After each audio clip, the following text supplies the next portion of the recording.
And at 10, bullying. Not talking about what it led to, but specifically the tormenting of the younger brother. While common among siblings, especially in media, this is just damn cruel. I mean, like, even Roderick wouldn't have ripped off one of Greg's plushy heads and then tormented him with it. So the bullying here is a damn shame. And honestly, the fact that William did nothing to reprimand his son for tormenting his other son only makes this worse, I'm sure. Which eventually caused him to escalate, and essentially escalate so much that, well, we all know what happened. But even without that, brothers who torment their younger brothers like that are cruel. Like, I tormented my sister, but I didn't like destroy her stuff so I could use it as a mask to then scare her even more. And I'm sure that he doesn't like just wear it to scare a crying child either. He probably just walks around with it on the regular just to make his younger brother mad, since, you know, he's wearing your stuffed animal's face. And at 9, encouraging Gregory. Assuming that Glamrock Freddy is possessed by Michael, even if I don't think it's likely, Michael, as Glamrock Freddy, straight up encourages Gregory to risk his life in order to get out of the Pizzaplex, when in all honesty, the safest thing to do would be to just keep him either in your stomach or in your green room until 6 AM, especially after the doors closed and he was definitely stuck. There was no need for this daycare, secret escape, hatch escape plan thing, okay? You could have just gone back the way you came and everything would have been fine. You would not have been suspicious since you'd have at least appeared like you listened to Vanessa and went back to your green room, and then Gregory would have been safe, especially after you knew that there was a crazy bunny running around looking to slaughter people. So yeah, if Glamrock Freddy is possessed by Michael, he did a horrible job at protecting his surrogate younger brother, which kinda hurts the whole he protects Gregory because of crying child thing, doesn't it? And at 8, listen to his father. Now this takes a bit of assuming, but less than assuming that Glam Freddy is possessed, so it's gonna be a spot higher. We learn in Michael's final speech in Sister Location that he went to find his sister because his father asked him to, saying something along the lines of, "I did it, I put her back together just like you asked me to," which is, yes, in reference to Baby, but the issue I have with this is, why did he listen to his father? I don't think he learned about the horrible things his father did because of Baby. Like, I think he must have learned about it beforehand, maybe when he got Crying Child killed, since he was freaking out because the animatronic jaw should not have been able to crush his skull. And even if he didn't know about what William was doing, honestly, that could make this point even worse. Like, what other things did William ask his son to do, either while he was stuck in Fazbear's Fright, or before that Michael did without question? That's a thought that really worries me, and maybe Michael has more to repent for than just hurting his brother. And it's 7, bad babysitter. Now, while we don't know the details about what's going on inside the Midnight Motorist minigame, although I think we kind of figured it out, link to that video is in the iCard, I think it's safe to say that this is the Afton family, and particularly the Afton males. Seemingly, Michael was babysitting Crying Child while their father was at work, but Michael was just watching TV and not his little brother, which allowed his little bro to break his window and go to the pizza place yet again, which I'm sure made his father so angry that when he got his son back home, he wasn't the nice father I'm sure he pretends to be. So Michael's negligence ended up getting his little brother in trouble and God knows what else, because all he wanted to do was watch his show, which is possibly Immortal and the Restless, which makes this even worse because it's a fucking soap opera. And before any of you get mad at me and tell me that this isn't freaking Michael, okay, the one who tells William to go easy on Crying Child is most definitely Michael and not William's wife, since this is after William started killing, so his wife was gone. Plus, it's the same gray shirt that Michael wears at like literally all the time, and he's in front of the same TV that we sit in front of in Sister Location. That's about as clear cut as the series gets. And at 6, walking corpse. Now, Sister Location also ends with a scene of Michael walking around town literally purple and smelling god awful. Some see this as his body rotting thanks to the animatronic parts inside him. I like to think that it's because the robotic parts inside him are beating up his inside so much that it's causing severe bruising, because never have I once seen a decaying body be shown as purple in color. Every version of rotting corpses, especially like living corpses, with zombies being the most common example when rotting, are shown as green in cartoons, like Minecraft zombies for instance, or Plants vs. Zombies. So the purple in reality just can't be decay, because it just doesn't work, it doesn't make sense. But if it is the case, walking around in public smelling like that is a crime in and of itself. Holy crap. And if it's not the case, this man obviously hasn't showered in ages, and whether that's due to a personal choice or the choice of the animatronics inside him, damn, it's still a horrifying mistake. A damn shame is what it is. Halfway through into number 5, burning. FNAF 6 is a pretty good game. It was something new and probably the most interactive FNAF game we've ever had since we got to make our own pizzeria. But the ending, while good and one of the most iconic speeches of all time, Michael letting himself go up in flames as well as the whole pizzeria is seriously dumb on his part. Like, bro, you've seen your father come back to life just as many times as anyone else. Like, at least keep kicking around for another year or two to make sure he's actually dead instead of just hoping he is. You know that this man is as relentless as Taco Bell after a night of binge drinking, yet you let it go. Just think about things. I wish for once one person in this series would actually think something through. And Henry encouraging him to stay just also seems like a bad idea to me. Straight up. Like, I get that you want nobody to remember this, but unless you've killed the parents of all the victims or everyone who's ever covered the story in the media, people are always going to remember this. So just stay alive, okay? Make sure the story is over, and then you can off yourself. Both Michael and Henry, honestly. God.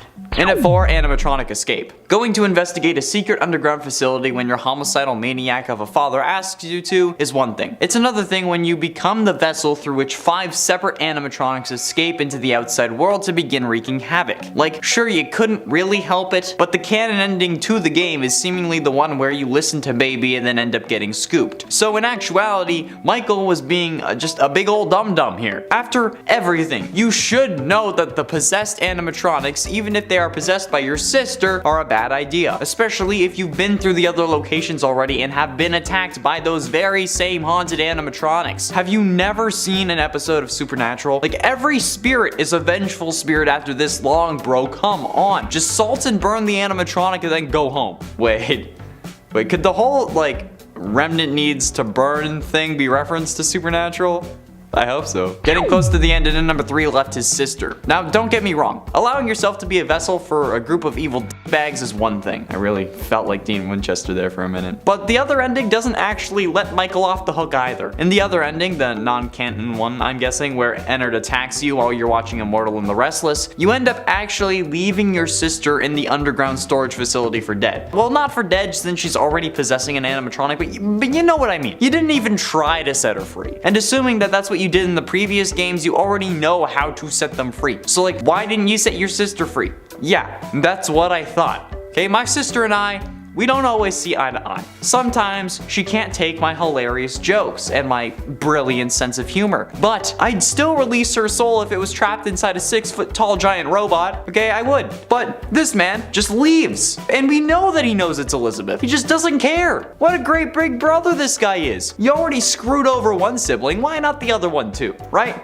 Speaking of which, penultimately, and at number 2, Chomp. I think we all know that Michael is certainly at least partially responsible for the bite of 83. Because while William did superpower the Fredbear jaw, if Michael hadn't put his brother's head in the mouth, it wouldn't have mattered. While yes, he thought that he'd be safe because it's an animatronic mouth, how bad can it really be? He still definitely contributed to Crying Child's death. It's interesting the way that, like, fate works. In this instance, we can really blame anyone for the death of Crying Child, because I am absolutely certain at the very least Michael blamed himself at the beginning. After learning what William was up to and what he did to the animatronic, maybe the guilt lifted slightly, but all that it would really do was assure himself that he didn't have the intention on killing his brother. But either way, without him, nobody would have put his head in the animatronic mouth. But yeah, getting your little bro chomped is definitely gonna cause some friction among the family members, especially when, because of that, you're the only 2 family members left. And finally, and at number 1, nothing. Michael Afton's biggest sin in my mind is his ability to do nothing. Like, sure, he seems to be playing the good guy,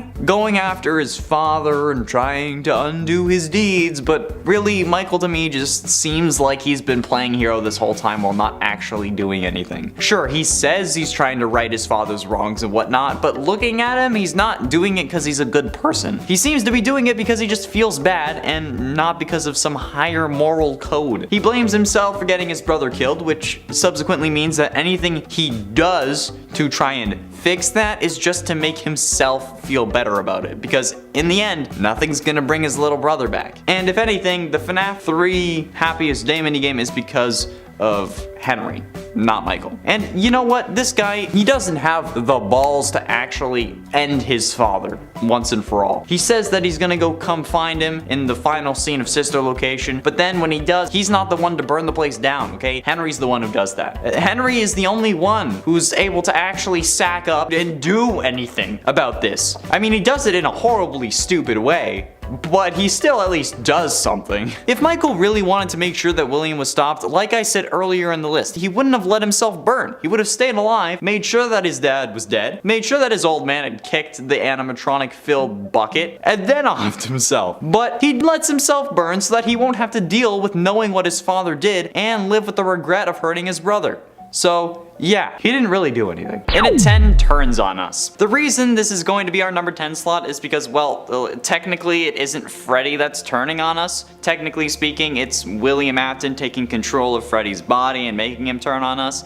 So yeah, it's kind of up in the air. During the final boss fight, Freddy can be hacked by Burn Trap, and when this is going on, he'll stand in the middle of the room as a hazard and just start like jibbing out. If Burn Trap ends up successfully hacking him, meaning that you don't burn him before a timer runs out, Glamrock Freddy will chase after and kill Gregory, either by just like running at you or by pulling him out of his stomach if, you know, you're inside of Freddy when he's getting tortured, which is weird. That's a whole other issue. Gregory can still lure Freddy out of the way when he is being taken over though by calling him over to a different spot, hitting the right button, whatever version you're on. But I mean, like, come on, okay? Like, how is it that Freddy can't resist this at this point? Like, yeah, sure, it's Afton directly tapping into you, but he's also using a computer as a proxy. So it's basically the same thing as the original glitch trap virus that he ended up stopping somehow in the opening credits, okay? I don't know how this was supposed to make sense in universe, but either way, it's stupid, and Glamrock Freddy should be ashamed that this could have happened, even if canonically it didn't. But I still do think that Freddy is evil, okay? Check up in the top right corner, whichever one that ends up being, for the video explaining why, because yeah, it's a long one, if I remember. And at 9, copyright infringement. Okay, technically I don't think that this is actually copyright infringement, and it's more so a reference to a well-known figure, but it's definitely something that needs to be mentioned. At this point, I think everyone knows about the Glamrock Freddy pose that's meant to be a reference to Freddie Mercury, right? Yeah, I feel like it's a thing. The one from the introduction, and I think it was also maybe in the trailers. Well, I'm gonna use this number to be like a YouTube comment section and say that he's stealing it rather than making a reference, because whenever I say something as a reference to someone else, even subtly, so that only those who actually watch those other YouTubers would understand, people say that I'm trying to steal their thing, or that I'm taking it. Like, dude, bro, it's a reference, it's an homage, okay? Of course me saying that it's just a theory, a game theory is meant to be MatPat, okay? It's not me trying to steal it. Obviously, everyone knows where it comes from. You come here in between MatPat theories on FNAF, okay? Like, the same thing happens when I'm calling Chica Mommy, or doing the Eddie VR whistle, okay? That was terrible. It's a reference, okay? But everyone in the comments every time says that I'm stealing it. So I'm going to apply that logic to Freddy and say that he's stealing this pose, okay? Now watch all those same commenters that were attacking me come to defend Freddy now, okay? I'm gonna, you know what? I said defriend, leave it in too, okay? I don't care. And at 8 carries us. While yes, ripping us out of your stomach and tearing us to shreds with that last bit of power you have left is stupid, putting us in that chamber in the first place was a pretty goddamn stupid idea, and it was just probably just at least equally as stupid. I mean, like, he even said it himself that it was a bad idea, but even after saying that, he lets us crawl inside anyway. And there were so many other options. Okay, I'll discuss the biggest issue later on, but seriously, why did he think that this would result in anything other than our death? It's a miracle that it didn't, honestly, especially when we're inside his stomach while he's getting recharged. This dude needs so much power that to fix him we need to juice him with a damn car battery, but we're just sitting inside him while he's getting all that power back from a station inside of him, where the wires and robotic parts are.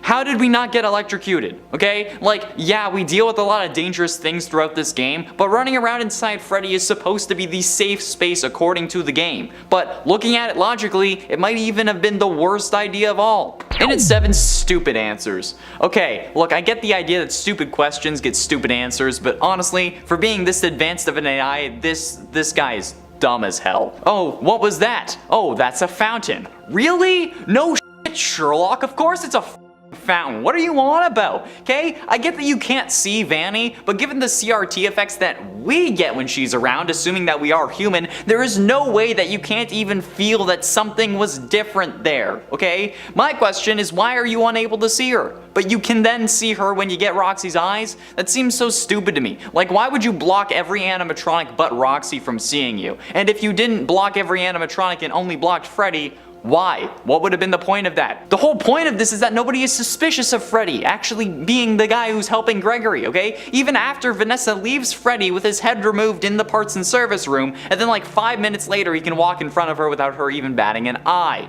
So why would they make him unable to see Vanny? It's like whatever stupid blind spot they made or not, okay? Dude answers multiple questions with stupid answers that don't help anyone, alright? It's annoying. He could have done so much more. And at 6, power.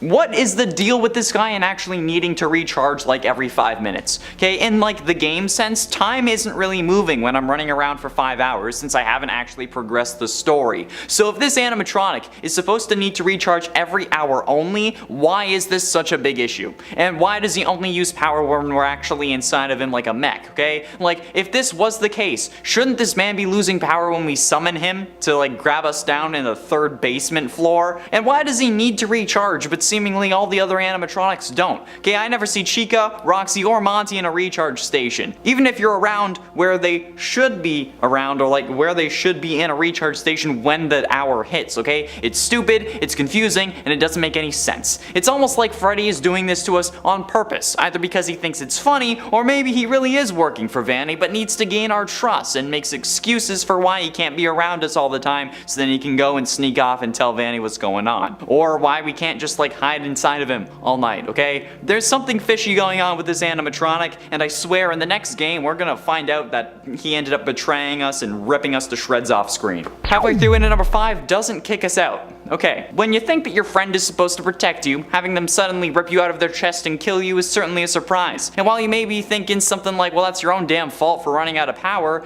you know what? I would normally agree with you on that, okay? But when this game establishes right off the bat that if Freddy runs out of power he will kick you out, when he doesn't in the future, it's pretty goddamn stupid. Like, whatever, okay, yeah, I shouldn't have let him run out of power, but let me tell you a story. I was playing through Security Breach and I ended up getting stuck inside of Freddy. This was my first time playing, and like I had gotten into a recharge station, and when I came out I was unable to exit the animatronic. So after being kicked out the first time that Freddy ran out of power, and like because the story forced us to, right before you learn how to distract Chica by knocking over the paint cans, I figured that the way to get out of him when I was stuck would just be to wait and let him run out of power, so that I wouldn't have to lose progress since I hadn't gotten the chance to save in a while, because that's just how the game was set up. So I waited, and then when he ran out of power, I died, resetting me to my last save point. So all I did at that point was waste time, all because this game had established that if you ran out of power he would kick you out and run to a recharge station.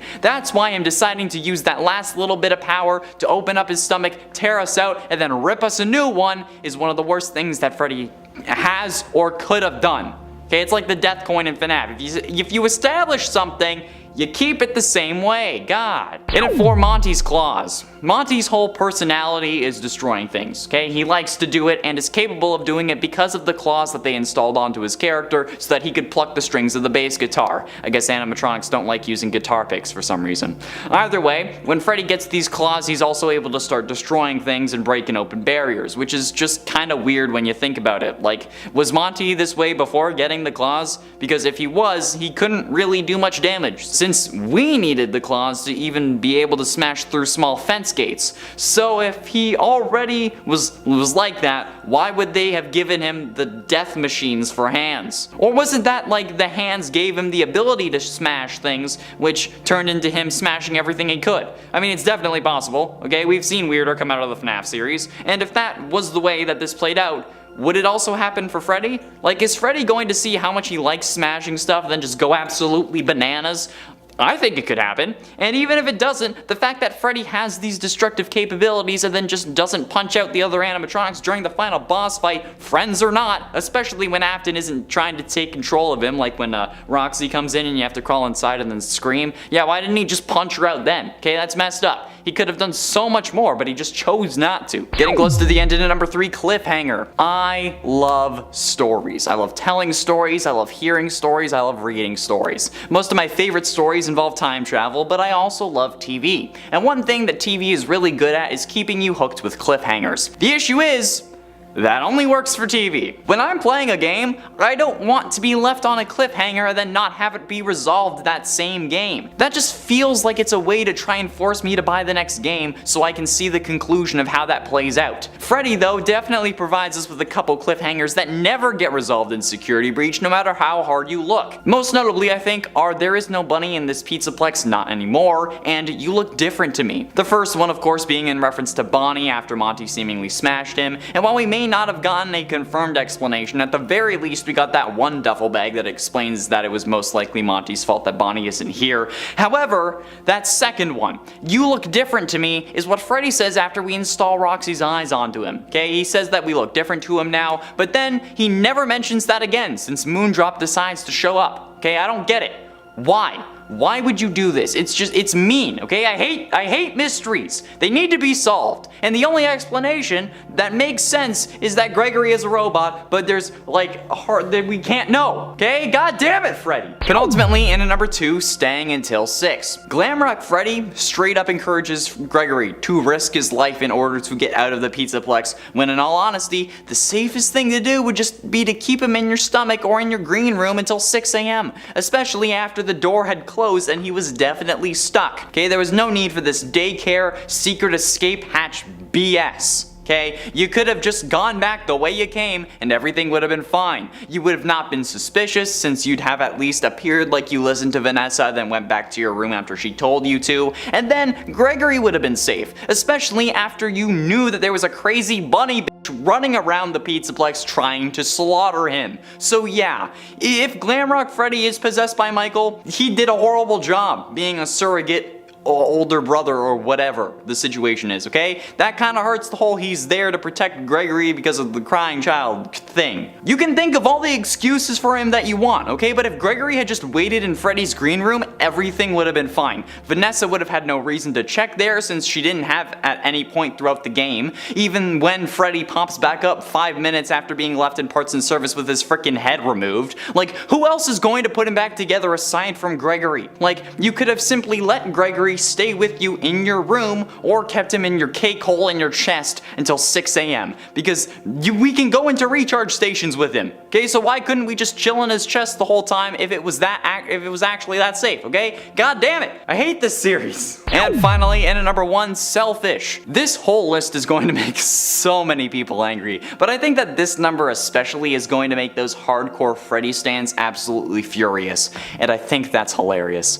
Glamrock Freddy, no matter what way you slice it, is selfish. Some people assume that he's possessed by Michael Afton, okay? I just mentioned it, which, if it is true, that means that he's only protecting you because he feels bad and thinks that he caused his brother's death, which he partly did. Or, if he isn't possessed by Michael Afton, this Freddy is very loose with his so-called moral code. He tells you not to hurt his friends and that he doesn't want their upgrades, but then he takes them anyway. You could argue that it's in his programming because like we hit the button on the monitor or whatever, but it's also supposed to be in his programming to hunt us down. Obviously, he isn't really working through his normal specs, but nevertheless, after hearing about the brutal mutilation of his friends, he still lets you install these upgrades into his body and then doesn't bat an eye about how you got them or that, you know, his friends are in his body now. It's incredibly messed up when you really think about it, okay? Basically, in this game, Gregory is a black market organ harvester and dealer,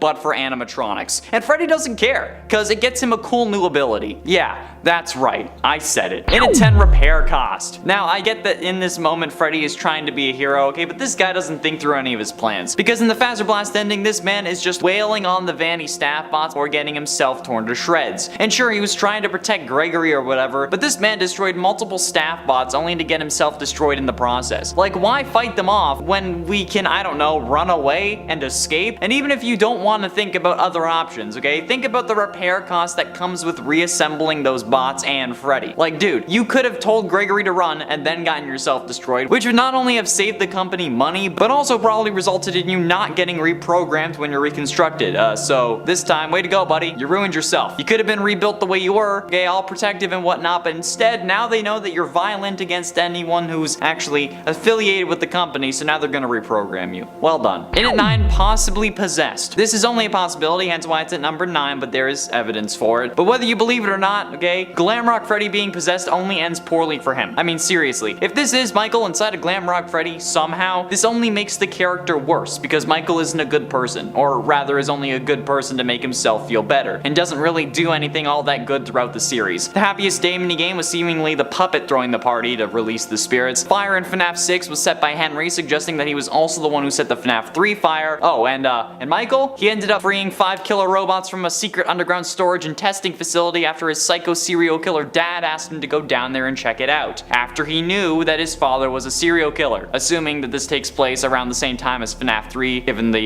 burned down Fazbear Frights in the end of the sister location final scene, or even just after 1993, which would make sense. So yeah, if Glamrock Freddy is possessed, that guy. In at 8, FNAF AR. Okay, now this isn't exactly Glamrock Freddy's fault or his doing, but way back in December of 2020, Kieran Sinha, the CEO of Illumix, the company behind FNAF AR, told Daco in an interview that Glamrock Freddy was confirmed to be added to FNAF AR Special Delivery in the future. But it's been nearly 2 years, and Freddy, nor any other security breach animatronic, has actually been added. Now, this is bad no matter what way you look at it, okay? Like, whether he gets added or not, okay? If he doesn't get added, then people are going to be disappointed. But if he does get added, then it's going to be a mess with so much of the supposed story that we get in Security Breach just not making sense anymore. Since the whole point of FNAF AR is that these are animatronics being sent out to families to rebuild their reputation. However, this means that there must be multiple of these animatronics to send out. So there would be a warehouse full of multiple Glamrock Freddys. But we're led to believe in-game that if Freddy goes missing, Monty ends up taking over as the leader of the band. But if that is the case, why wouldn't they just use one of the other Glamrock Freddy models? Or slap his casing on a new endo like Vanessa suggests in Parts and Service.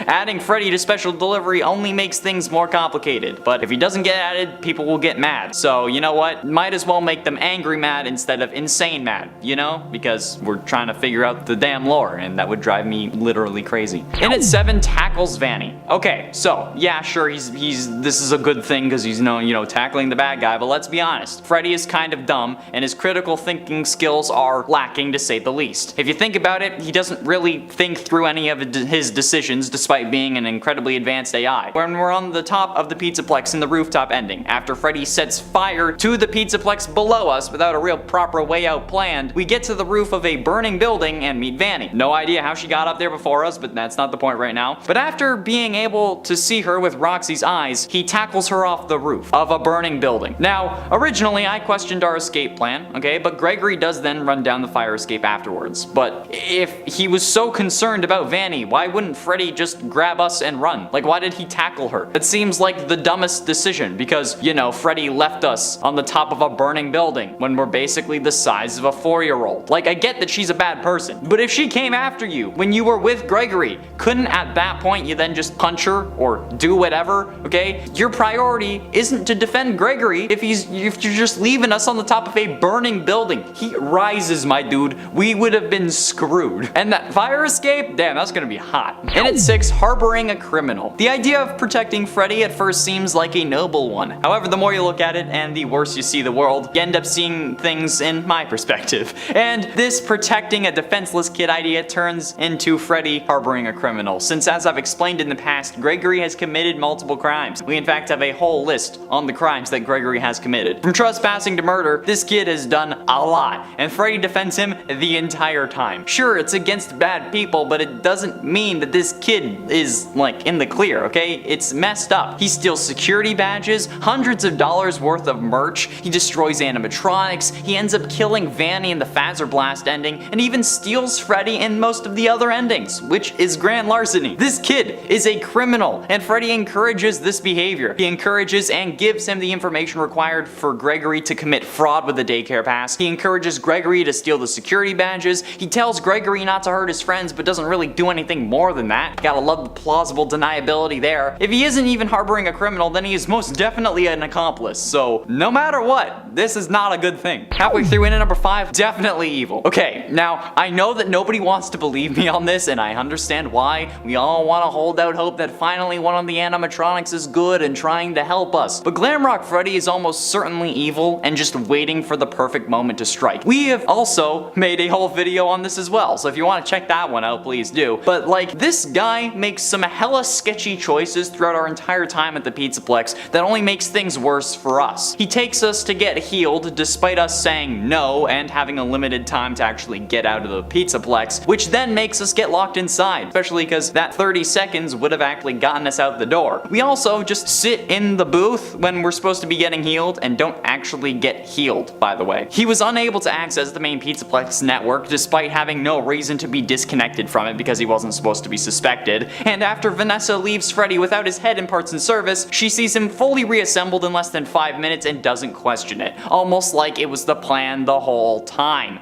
There is literally no other living human in the Pizzaplex, okay? Especially at this point. So who else could have put him back together? There are no robots that are doing that because there's precautions to keep humans safe aside from the one in the cylinder, and we don't see any actual staff bots near that area, okay? The only thing that makes sense is that Freddy is secretly evil, and maybe even he doesn't know it, but either way, he's gonna turn on us, okay? I'm calling it. It's gonna happen. In at 4, On Your Own. Now, given that there are 3 psycho animatronics roaming the Pizzaplex, ignoring all laws of robotics and trying to kill humans, why is it that the one animatronic trying to protect us is constantly leaving us, okay? Like, originally, he left us so that he could charge or whatever, but after we get the tutorial and then we can have him like call and we can call him to us, he never needs to recharge again, seemingly. I mean, like, come on, okay? As long as you're not inside of his stomach, he doesn't lose power, which means that this man could be following us the entire time that we do all of these missions, but he doesn't. The game provides some excuses for certain areas, like he can't crawl under the door to El Chips, which is a total lie, because he definitely could, or that if he touches the dance floor, he won't be able to stop himself from grooving. But why doesn't he follow us literally the rest of the time? Okay, it seems stupid to leave this small child on his own when 3 of your friends are trying to kill him. There's also a psycho bunny bitch running around, and a daycare attendant who definitely wants to do disturbing things to him every hour, okay? Why would you leave that kid alone? It's irresponsible and goes against everything we're supposed to believe about this guy, but we just accept it. Getting close to the end, in at number 3, Lies. Speaking of the whole needing to recharge thing, where did that BS come from? None of the other animatronics seemingly need to charge every hour, and like I said, he doesn't lose power unless we're piloting him. And then when the hour in game rolls around, we don't get into the recharge station because he needs to charge. We get in to avoid the daycare attendant, okay? It's almost as if they released him so that Freddy getting in the recharge station every hour would make sense despite him not needing to do that. Oh wait, they would only do that if he was evil. And he needs to recharge basically every other minute if we're actually going by in-game time, since the time only moves as you progress through the story. Standing in one place, draining him of all of his power basically means that he loses all of his power in a microsecond in-game, which is insane. So, like, what's going on here? What's with the other lies that he's been spitting this whole time? Because it isn't the only thing, and there are so many other suspicious moments in this game that we could do a whole list about how Gregory got lucky just by the sheer stupidity of other characters. Actually, write that down. But ultimately, in at number 2, No Warning. Okay, so Freddy can seemingly sense the other animatronics, or at least knows when Gregory is in danger somehow. Not quite sure how that works, but that's not the point I'm trying to make here. What I'm thinking is that if this guy can sense radio waves or connect to the main server whenever he isn't cut off from it for whatever reason, why didn't he warn us about the blob and how it's a total freak show when we encounter it on our way down to the Afton ending? Okay, I mean, like, the game requires us to be in Freddy at this point, otherwise we get insta-killed by the blob as we pass it. So why isn't Freddy questioning this giant mass of metal, tentacles, animatronic faces, and possibly even souls? Not even the slightest hint about it, especially since at this point he has Roxy's eyes, which allows him to see through walls and spot discs that would be hidden otherwise. So like, where's my warning, bro? Not even a little little heads up saying like, oh yeah, we might have to worry about this thing. I can tell that it's at least semi-functional.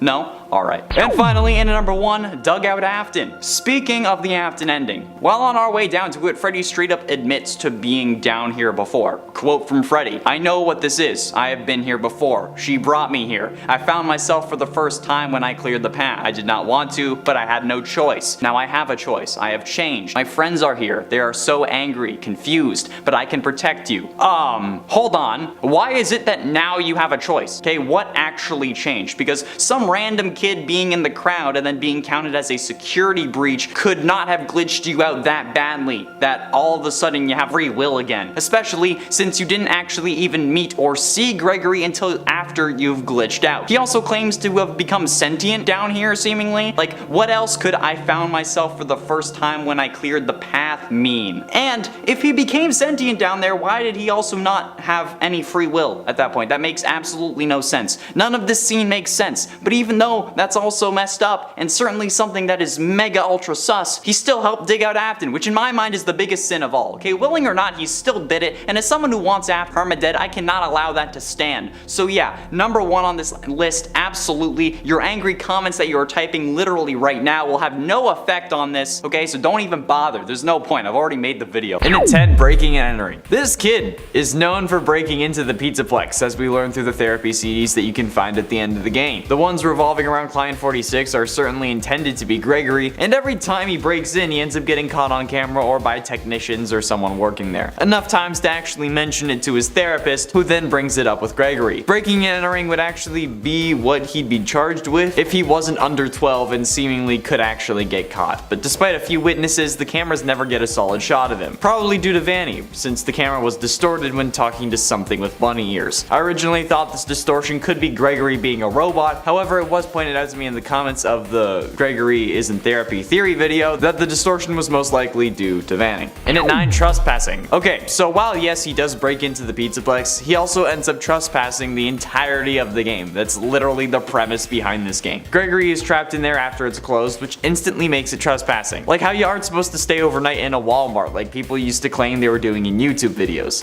Yeah, well, if they actually did that, it's trespassing. And so with this, he gets told to leave multiple times and the security guard is at least seemingly trying to help him get home. At least legally speaking, she is. So assuming he ends up getting caught, he could be charged. Although with everything else that happened, I don't think they'd actually end up charging him. But he even goes into restricted sections of the Pizzaplex, like where we find the true ending and where we go after we crush Chica. So yeah, he's definitely trespassing in the entirety of this game. Ironically, he only ends up getting killed when he stops. And at 8, steals security badges. Not only is this just like a stealthy kid, he's also a thief. This guy steals so many things from the Pizzaplex, like not to mention all the little gift boxes you can find around. He also steals all the security badges that end up getting him level 7 clearance as a 6-year-old or however old he is. It's really unclear because he can't ride the go-karts alone and he can fit in Freddy's chest cavity but can also speak full sentences with proper grammar and stuff. No idea how old he is, but he's still able to gain level 7 clearance. That's ridiculous. I don't think I would technically count it as impersonating a security guard because he's not really doing that, but that is absolutely stealing. And this isn't the only time too. He steals more than just some prizes and some badges. It gets even worse than just stealing. Like worse in both the vein of the severity of the crime and in general the severity of the stealing. And at 7, steals merch. While yes, Gregory does steal multiple items while we play the game, he's also stolen some stuff prior to the game starting. If you pay attention to his character model and some of the comic panels and various endings, we can see that his shirt and shoes are at the very least are Freddy Fazbear themed. They have Freddy's head on them, and considering how this kid has no home, sleeping in a cardboard box at the end of the worst ending, I doubt he could really afford to properly purchase Fazbear Entertainment clothing. And considering how he's breaking in, I feel like it's needless to say that he stole the clothes off of Fazbear's back. This is why they have to keep reopening, otherwise they'd be so bankrupt the current CEO, whoever they are, would end up having to actually also live in a cardboard box. This kid alone is the reason they can never fully close and have to keep reopening. Like honestly, that's probably the only way them reopening makes sense aside from them being money hungry.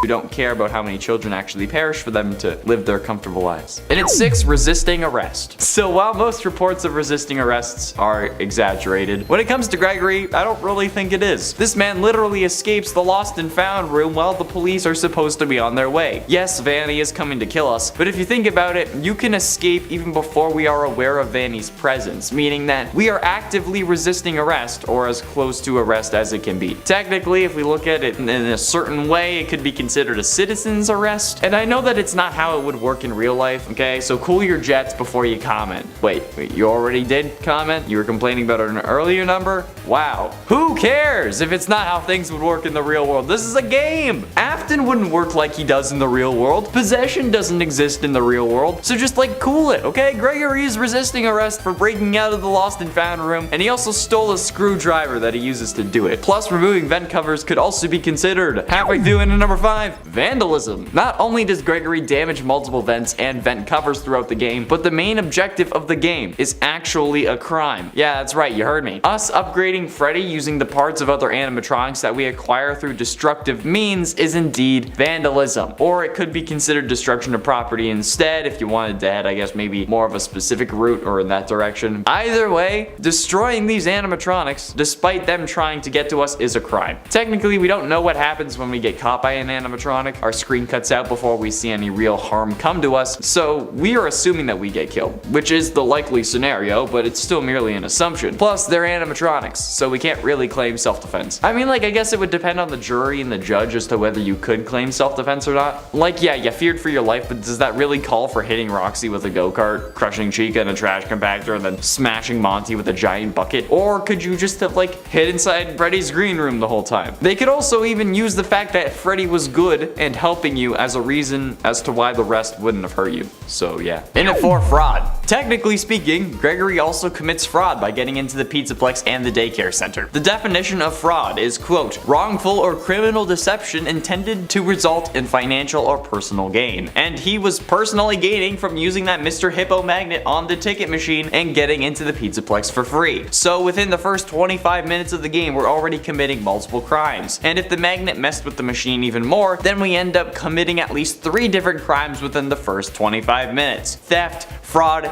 and vandalism if the machine gets messed up, not to mention the whole trespassing and breaking and entering thing. Yeah, Gregory has quite the rap sheet after this game. Even within the first hour of the game, this guy has some serious issues. Maybe this kid isn't Afton, considering how like nonchalant he is with committing so many freaking crimes. Getting close to the end, and in number 3, grand larceny. Stealing a boatload of trinkets, fine. Assuming that we gave a pass to Gregory, okay? He still commits grand larceny, which in the US is typically seen as stealing anything with a combined value of $400 or more, or something that would cost over $400 to replace in a reasonable amount of time. If we ignored the 87 collectible prize boxes found throughout the game, which would easily equal over $400, he still steals Freddy at the end of the game! In multiple endings, Freddy and Gregory leave without a care in the world, including the canon ending. And before you say, Connor, I'm calling BS, Freddy chose to leave with Gregory in those endings. Freddy is a robot! He is an animatronic. He cannot physically make that choice. He is property of Fazbear Entertainment. He is not a living being. He has no rights. He is an object in the most literal sense of the word, which makes me think that we need to start advocating for animatronic rights now.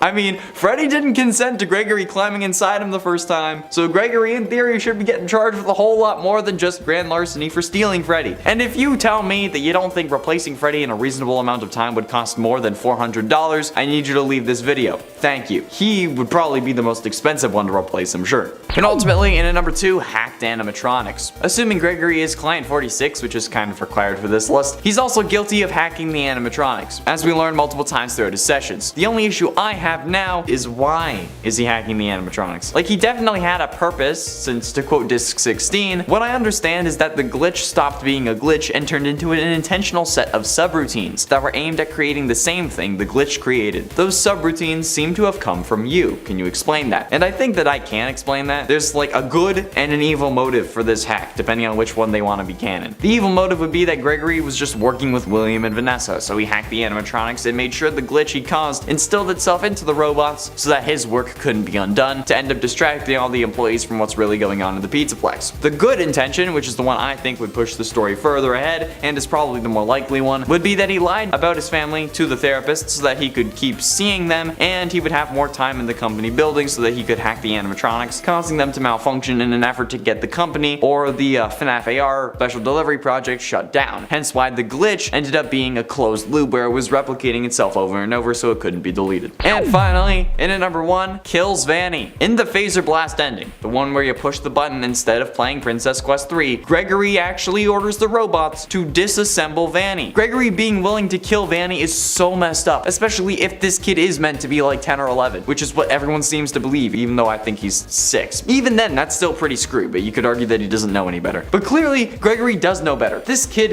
is easily able to destroy all 3 animatronics without a moment's hesitation and then use their upgrades on Freddy. He is willing to kill Vanny, like I said, despite actually seemingly knowing her, like we see in the best ending, and he burns Burn Trap multiple times in an attempt to stop him from taking control over Freddy. So what the living hell is this kid doing, and how is he so nonchalant about this whole thing? This guy kills Vanny and then only gets emotional and starts crying when he has to talk to a destroyed Freddy. Like, dude, Vanny is literally gushing blood next to you. Like, right there. Couldn't you have just said, like, stop or restrain? Not freaking disassemble? Like, I get that she said that about Freddy and that it's up in your noggin, okay? But dude, you're not panicking about literally everything else that I've mentioned on this list. Gregory commits murder in one of the endings to this game. What the hell is this kid? And it 10 spring lock suits. While Henry may not have designed the spring lock suits, he certainly let Afton create them and then allowed for their use in the restaurants, despite them being incredibly dangerous to employees, only putting them out of commission when someone got hurt, and not being proactive because they were literal death machines. Okay, you make separate animatronics and then you have separate costumes, okay? That's the right move, the smart move, the safe move. But this so-called businessman thought, yeah, I'll put the safety of my employees at risk by making them wear a hot as balls suit filled with robotic parts that, with even the slightest bit of moisture, will cause those robotic parts to snap back into place. What can go wrong? We want to talk about Willy Wonka's OSHA violations? Imagine FNAF's OSHA violations. Damn, it's actually a good list idea. I'm gonna do that tomorrow. But seriously, Henry definitely had to pay someone off to keep that thing under wraps. God damn. And I thought that William was the one paying everyone off. Maybe not. And at 9, stayed open. Not only did this man allow for the spring lock suits to be used by staff, even if it was in their contract, it shouldn't have needed to be in their contract anyway. But this man kept the company going after losing how many kids? His daughter, Afton's 2 kids, 5 more in 1985, and then however many that kept getting slaughtered by Afton every time they reopened. By reopening over and over, Henry gave Afton a location to kill, even when he got Afton banned from the location and tried using facial recognition tech to keep him out. Okay, Afton made the robots. Of course, he's not gonna add himself to the facial recognition, if it was even an actual thing to begin with. But this man reopened, like, how many times before finally biting it in FNAF 6? Like, seriously, before Springtrap was even a thing, they reopened like 3 times at least. Why did this man think that any of this was a good idea? In FNAF 6, he says that he wants everyone to forget about the tragedies that were caused by these restaurants, but do that by closing the restaurants before Springtrap is created, so we can all just live in peace. And at 8, left it to fate. FNAF 6 was supposed to be the end of the Afton story. That's what Henry set out to do in that game. Make sure that nobody remembered what happened there, despite the parents of the victims definitely remembering. However, this dumbass figured that the fire didn't work the last time, so a second one surely will. And in fact, he was so confident in his plan, for whatever stupid reason, that he actually let himself die in this process to leave nobody remembering what happened. But like I said, even if Henry and William are dead, The parents of the victims still know. And as we learned from security breach duffel bags, they aren't the only parents who remember too, citing the missing children from the Pizzaplex as happening again. If Henry had stuck around to see if the job was really done, like a round of Hearthstone, maybe William wouldn't have been able to possess Fanny and come back yet again to wreak more havoc. The Pizzaplex's missing children are a direct result of Henry just being a straight up moron, and you can't tell me any different. Okay, he should have lit the place up, smashed everything that survived the fire, and then he could off himself if he wanted to, okay? But like, make sure the job's done first. And at 7, he didn't call the cops. Let's look at this logically, alright? This man knew what was going on and that Afton had some shady shit going down. Otherwise, he wouldn't have put a green wristband on Charlie, right? Well, if he knew this man was up to something and was fearing for his daughter's safety because of it, why didn't he make the call to the police and say like, hey man, so William Afton is the one who's offing all those kids and the one that you've been looking for, alright? So go get him. Like, maybe he didn't have any proof, but he could certainly have kept an eye on him or gotten the police to keep an eye on him. But he didn't. And instead, he did a whole load of other shit that in reality did nothing to actually hinder William. He did some stuff to put him out of commission for like 30 years, but only 30 years. This man could have actually stopped him, but instead chose to keep his mouth shut. You know what they say, if you see something, say something. Well, at least they say that on the Toronto Transit. I don't know if they really say it anywhere else. And at 6, sealed Afton. Speaking of putting William out of commission for 30 years, why did he do that? Okay, it seems like a dumb idea compared to some other alternatives. Maybe he tried other avenues before he actually ended up hiding those rooms away, but like, in reality, we can't be sure and we have to go off of what we know. So, this man sees Afton stuck spasming in the spring bodysuit and straight up thinks, yeah, let's just hide this. And not like, oh, let's put him out of the misery so we can also put an end to the killing spree once and for all. I mean, it seems like the biggest mistake made by any FNAF character is the choice to make William suffer.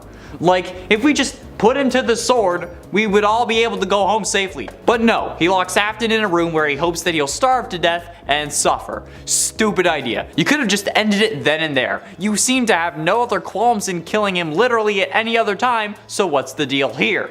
It's not like someone's gonna know it was you, or know that the animatronic actually contained a person. Even the death penalty nowadays doesn't make people suffer. Okay, don't be dumb for your own petty vengeance. Let them suffer in prison where they're probably gonna get killed anyway. Halfway through into number 5, freed Afton. Not only does this man lock Afton away in a secret room prison in an old pizzeria, he then ends up letting him be set free. Henry, being the owner of the company and sole proprietor after Afton's death or disappearance, he would be the only person who would most definitely be the one to have the final sale and be the one to sign off on a sale of the FNAF 3 location. He would have had to, however, he sells it knowing that Afton is damn well trapped inside. I don't know why this guy thought it was a good idea, but here we are. William is then set free by the people who bought it because they see that the original blueprints have a secret room, and then lo and behold, William is freed again and thirsty for blood. Sure, Henry might have thought that William was dead, but he thought that those guys would stumble upon a dead body in a secret room all sealed up and then what, just ignore it? Or freak out and get rid of it themselves? Would they even know that it was a dead body? Because like, they might have just thought that it was a really, really old animatronic.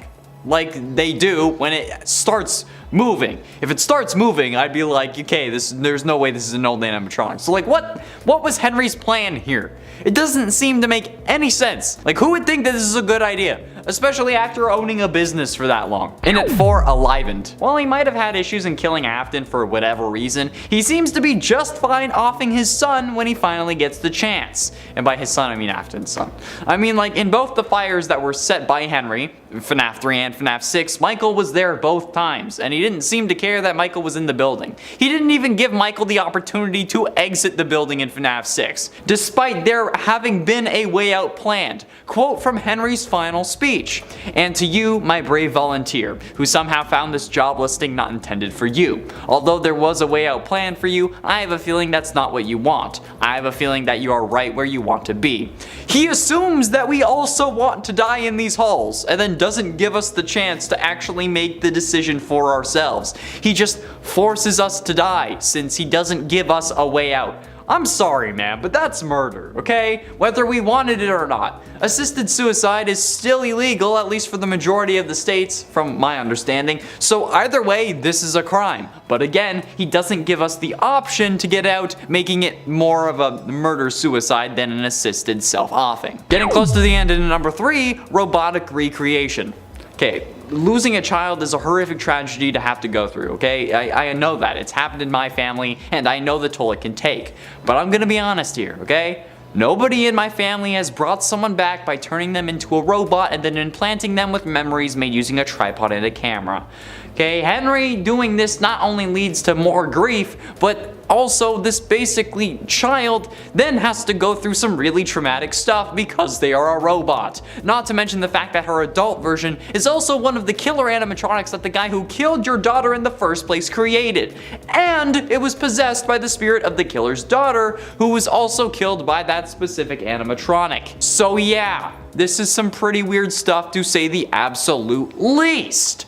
Not to throw in how it kinda comes out of left field and threw literally everything we knew about the series for a loop, despite everyone not really thinking that it matters in the grand scheme of things. Just like, why are the books the way they are?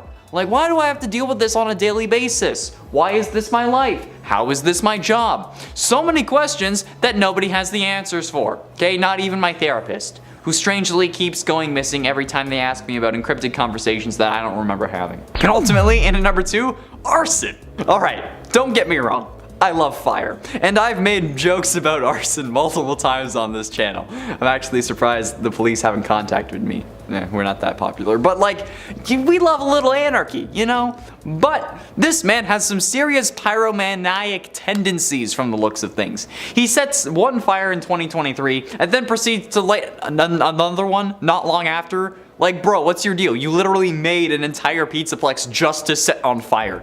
Why are you so fire happy all of a sudden? Okay, it didn't even work. Literally every time we set a fire, it doesn't do the one thing that we wanted it to do, which is kill Afton for good. He survived FNAF 3. He survived FNAF 6. He survived the security breach fire only to be grabbed by the blob. So clearly, fire isn't working, but Henry doesn't stop. And yes, the FNAF security breach fires were actually thanks to Henry, since it was almost certainly the same system that he had used to set the fires in the FNAF 6 location, since this Freddy Fazbear's is the simulated one from that game.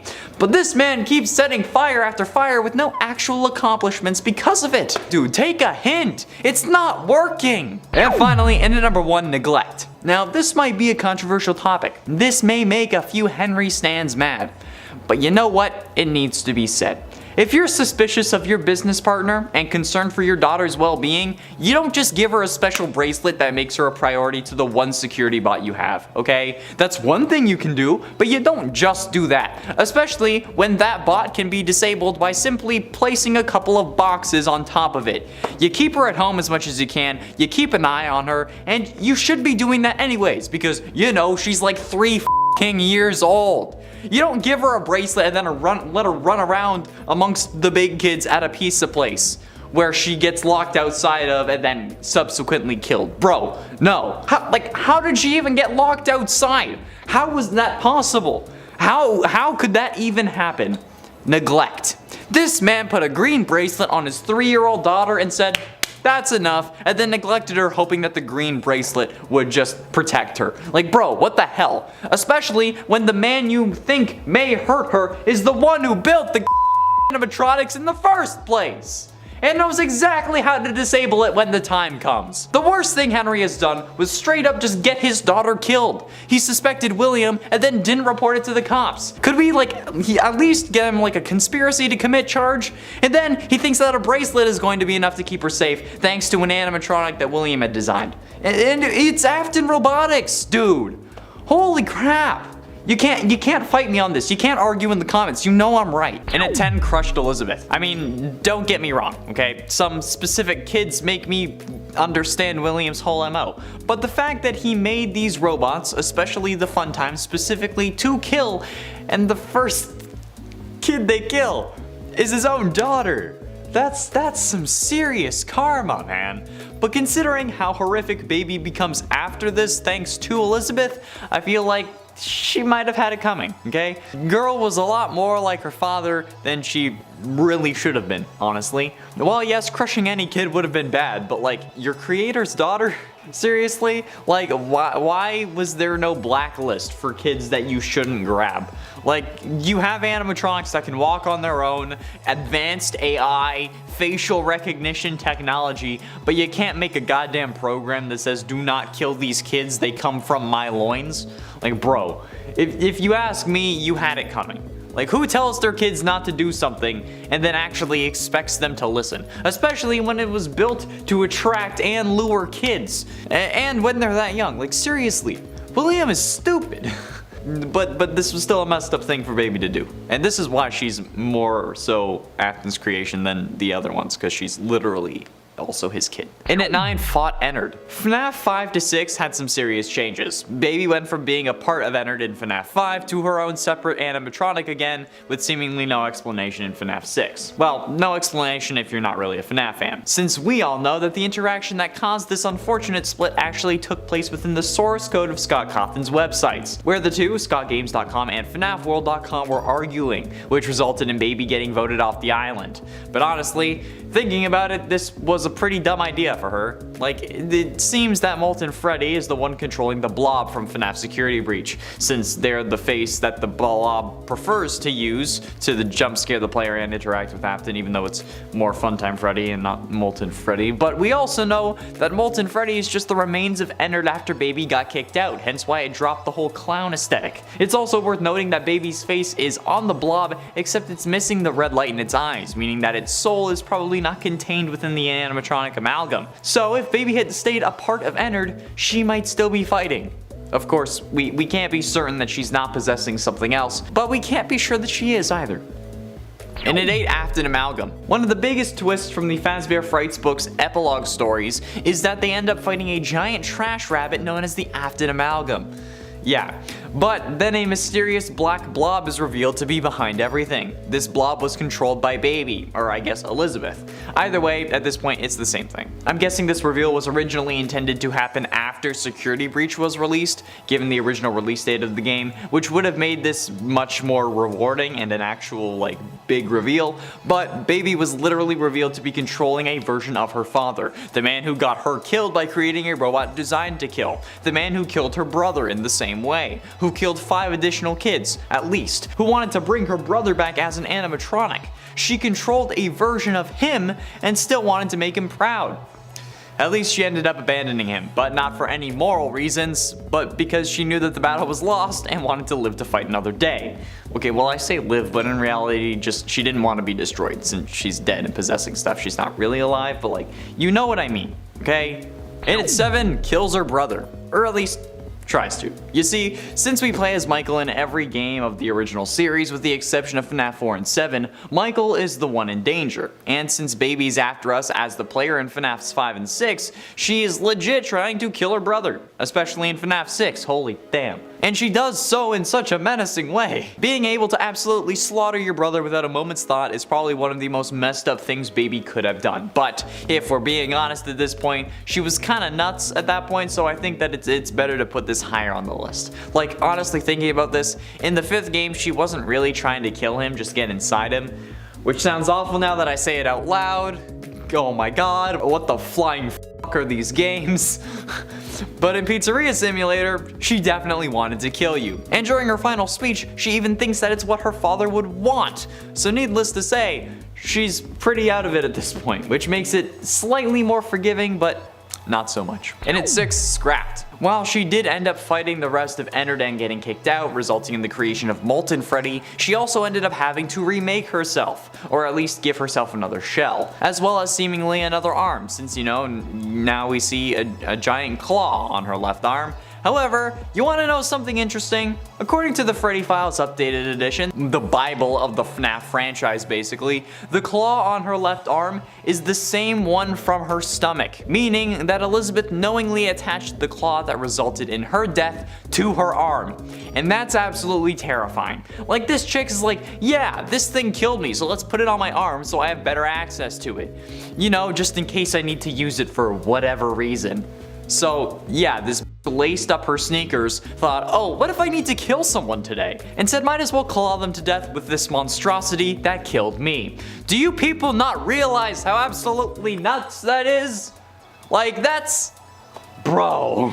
Halfway through into number 5, impress daddy. Along the same note of, oh, I wanted that arm in case I needed to sever anybody's body parts or something. We know that's why she has it and not for self-defense. Before Henry cuts her off during the true ending to the game though, Baby goes on a bit of a rant thinking that she won. Quote, you played right into our hands. Did you really think this job just fell out of the sky for you? No, it was a gift for us. You gathered them all together in one place, just like he asked you to. All of those little souls in one place, just for us. A gift. Now we can do what we were created to do and be complete. I will make you proud, Daddy. Watch, listen, and be full. Does that sound like someone who wanted to be saved? No, she wants to impress her father, someone she knows was behind her death, and then every death after hers. She wants to kill for her father. And this lines up with so many other versions of her as well. Like I said earlier, the Afton Amalgam, she ended up fighting with her father until she knew the battle was lost. However, she didn't stop trying to impress him. And the same remains true here. It's messed up, okay? A little girl getting killed accidentally only for her to want to join her father's crusade? That's messed up. And at 4, killed technicians. The technicians were 2 employees of Fazbear Entertainment Inc., who used to work with the Funtime animatronics of Circus Baby's Entertainment and Rental. One technician is soft-spoken and seems bored with his job, implying that he may be used to it, while the other, who speaks with using a Brooklyn accent, appears to be less experienced and more uneasy with the environment of Circus Baby's Entertainment and Rental from FNAF's sister location. Same. The 2 technicians appear for the first time during night 4 when they use the scooper on Ballora, and then during night 5, their dead bodies are seen hanging in the Ballora Gallery and the Funtime Auditorium. They are assumed to have been killed by Baby and the gang, which sounds like a really weird band. However, there is also the theory that they've been dead for a while, or aren't even real, and Baby was just mimicking their voices so that she could manipulate the situation for you to trust her.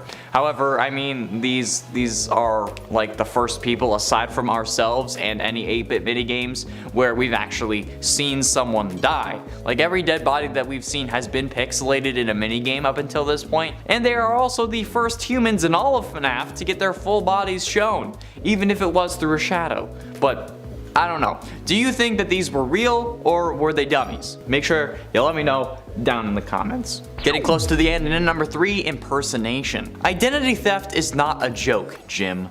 Especially not when it's an animatronic impersonating a kid. Yep, that's right, ya heard correctly. Baby in the FNAF novels ends up impersonating Charlie, but not teen Charlie. Nope, instead she ends up impersonating adult Charlie, because the books weren't complicated enough already. Basically, in the novels, Baby has the ability to change between a realistic looking human and her normal Circus Baby look. She can do this thanks to the pin structures covering her body. No idea how that helps her go from a 7-foot tall animatronic to a 5'9" woman, but oh well. Anyways, for some reason, Baby and Charlie's adult robot versions are the same robot. It's unclear why.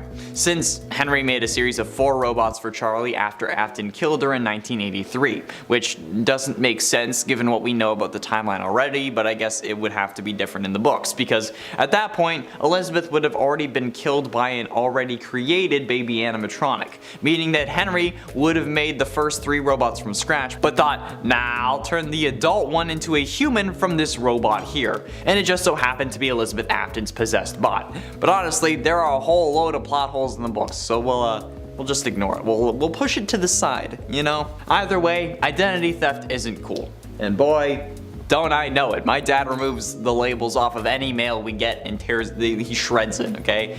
He even made us rip our names off of papers when it has our names on it. Like, even if it's schoolwork and it just had my first name or whatever it was, so that he would make us rip it off, rip that corner off so that people couldn't steal our identity. And now my name is just out there on the internet for everyone to see. So, you're welcome, Dad. Did anyone else's parents do that, or was it just the fact that my dad is the crazy paranoid uncle? Penultimately, in at number 2, saved William. Assuming that baby is in control of the blob like she is in the Fazbear Frights books, did she save Afton in the security breach true ending? While this ending was left vague for sequel purposes, I think it's not out of the question, especially since a load of people still want Afton to be alive for some reason. Like, why can't you just let the man die off permanently and then go rot in hell? Okay, like for real though. Ultimate Custom Night was supposed to be a form of hell, but not like actual hell. Like, it was supposed to be in a eternal agony brought on by the vengeful spirit, but it wasn't actual hell. This man needs to suffer for his actions, okay? Even Satan would be appalled by this dude's crimes. Like gluttony, lust, greed, you do those things, you go downstairs a legend. But just offing a bunch of kids because you wanted to, and then discovering that it could make you immortal is just hella messed up. Like I've said that Satan wouldn't have approved of many things, particularly a load of versions of spiders from video games. But Satan wouldn't even like this guy, okay? Just like toss him in the empty or something, and he'd let him be alone forever. Something like that. Like goddamn. And then baby saves this man? The man who got her killed? Yeah, that's definitely one of the worst things she's done, even like especially to her own psyche.